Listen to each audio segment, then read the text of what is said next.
وصف الرئيس الجزائري أول أمس في مقابلة مع وسائل إعلام محلية دعم بيدرو سانشيز لمقترح للحكم الذاتي للصحراء بأنه خطوة خاطئة. وقال في حوار مع وسائل إعلام جزائرية إن مدريد تصرفت بشكل غير ودي تجاه الجزائر.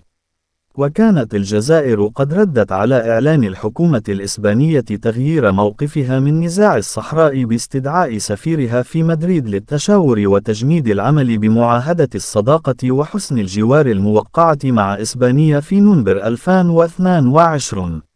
وقال تبون: ليس هناك جديد في العلاقات مع إسبانيا، وأنا شخصيا أتأسف كثير على الوضع الذي آلت إليه العلاقات بين الجزائر ومدريد، والجزائر ليست المتسببة في ذلك.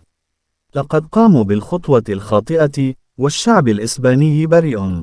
وزاد قائلا: علاقاتنا مع الشعب الإسباني طيبة جدا، والملك نحترمه كثيرا وهو يعرف ذلك.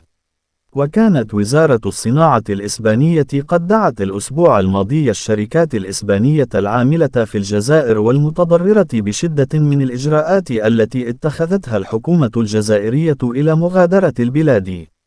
وأعلن الاتحاد الأوروبي رفضه لقرار السلطات الجزائرية وقف التعامل مع الشركات الإسبانية.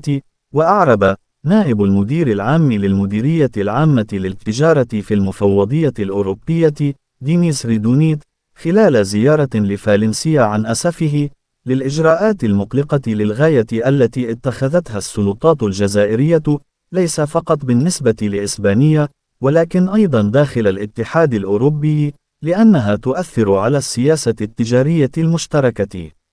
وردت السلطات الجزائرية باتهام بروكسل العمل عمدا على الخلط بين البعدين السياسي والتجاري للأزمة بين الجزائر وإسبانيا.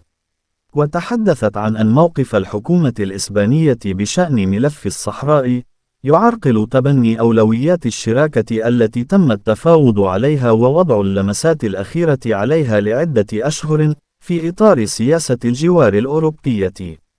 ويذكر أنه سبق لوزير الخارجية الإسباني خوسيه مانويل الباريس أن قال: في كل مرة نكتشف فيها حظر عملية تجارية نخبر المفوضية الأوروبية، لأن السياسة التجارية هي سياسة تجارية مشتركة. الاتحاد الأوروبي هو الذي يمتلك أدوات الحوار والاستجابة على حد سواء، وهناك اتصالات بين السلطات الأوروبية والجزائرية. وستتولى إسبانيا الرئاسة الدورية للاتحاد الأوروبي في النصف الثاني من هذا العام. ويخطط بيدرو سانشيز لعقد قمة بين دول الاتحاد الأوروبي والدول المطلة على الجهة الجنوبية من البحر الأبيض المتوسط.